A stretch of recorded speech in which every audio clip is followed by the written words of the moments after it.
5 strategies to increase your revenue quickly when times are tough. And I wanted to put this out quickly because there's been quite a few conversations lately that I've had with business owners around how do we put things in place to keep them afloat, especially because times are tough at the moment. So I'm going to go through these quick 5 and hopefully you get some insight into your business and where you can start to implement some stuff to get more revenue in the door for yours. The first strategy here is value. Now this one has 2 kind of dimensions to it. Value as in, yes, how do I get more value, as in charge more for my products and what I do? But often people just don't want to pay more for what you do, especially if they've already paid an older price or a lower price. So what we need to do is concentrate on not just value creation from them to you, but we need to facilitate that by having value creation from you to them. Often people will have more tendency to want to pay you more if you can offer more value to them. There's 3 main things that you can do to provide more value to them. You might provide a physical resource, like you can provide a diary or a book or a pen, or you might provide a shirt or some kind of apparel or something like that. It's an extra physical resource that you can add to package things together to make it feel more valuable and therefore give you the chance to actually ask for more money. You can also create more time for them. So figure out what you can do or what your product can do or how you can offer value in such a way that creates time for them. People value time a lot.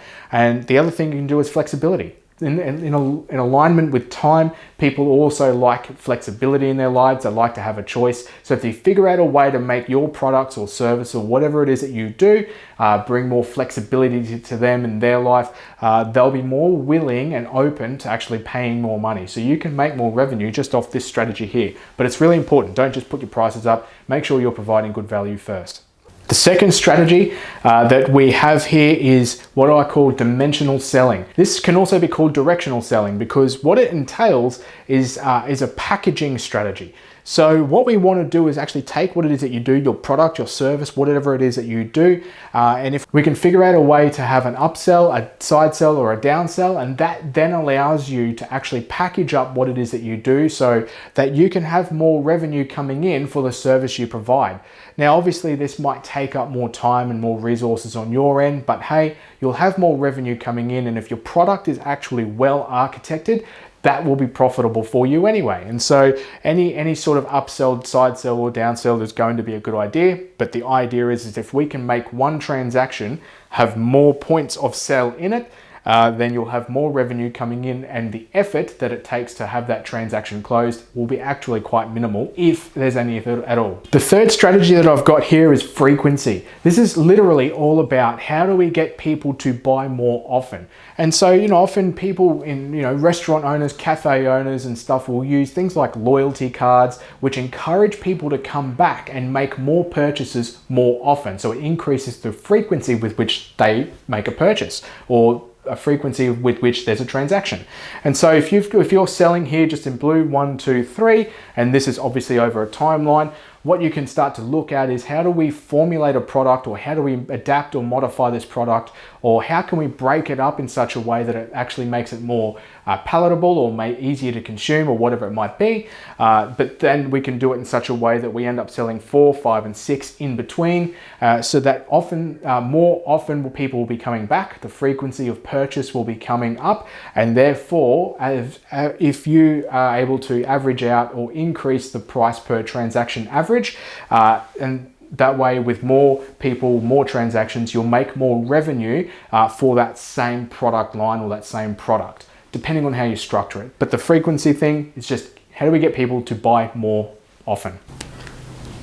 The fourth strategy around this is more transactions. It's not the same as frequency. What we're actually looking for here is a higher volume of people just coming through. So they might just be buying once or twice, or however it is that they normally would be buying, but we want more people. So this is going into like marketing, like activity to really ramp up more people coming through your doors so that you can sell to more people. More people means more sales means more revenue. So if you know that, for instance, if you've got your pipeline numbers and your conversion numbers and percentages and stuff like that lined out, if you know that you'll close 3 sales out of every 5 leads.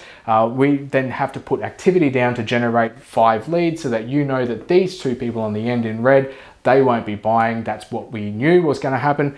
But these first 3 here, they will be buying. So technically, we put an investment of action and possibly some kind of time and money resource down to generate those 5 leads. Your revenue is going to go up because you'll make 3 extra sales. The 5th and final strategy that I'm talking about here is called fish where the fish are. This is a beautiful little analogy that I talk about with a lot of business owners, because often we can get stuck in our ways, and it's easy when it's our business to not be able to see what value we can provide in other areas. And so what this entails is, often we can find ourselves with a fishing rod fishing in a pond that's got no fish. Meanwhile, there's a pond just down the way, it has heaps of fish.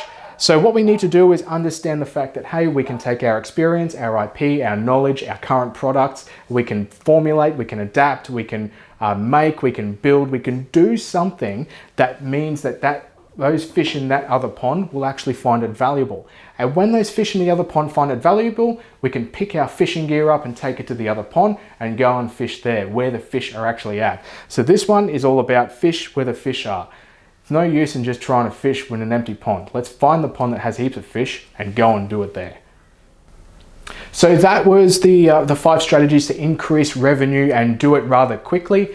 They are tactical by nature, yes, but when times are tough, we just need to mobilize stuff. If you really liked that, please type yes in the box below if you find it would be useful. I've got a sheet that breaks down each one of these. It's also got a math sheet where you can plug in all your numbers of your number of leads and your conversion rates and your average price and all that sort of stuff. You can plug all that into the sheet and it will spit out, and you can start to play with all the numbers along the way. It will show you what the end results will be in terms of revenue. And so if you'd really like that and that'd be useful for you, just let me know. Type yes into the comments, fill it out, have a play with it, be creative, and let's talk further about this, because if you can get more revenue coming in for your business, that's a win for you, and that is absolutely brilliant.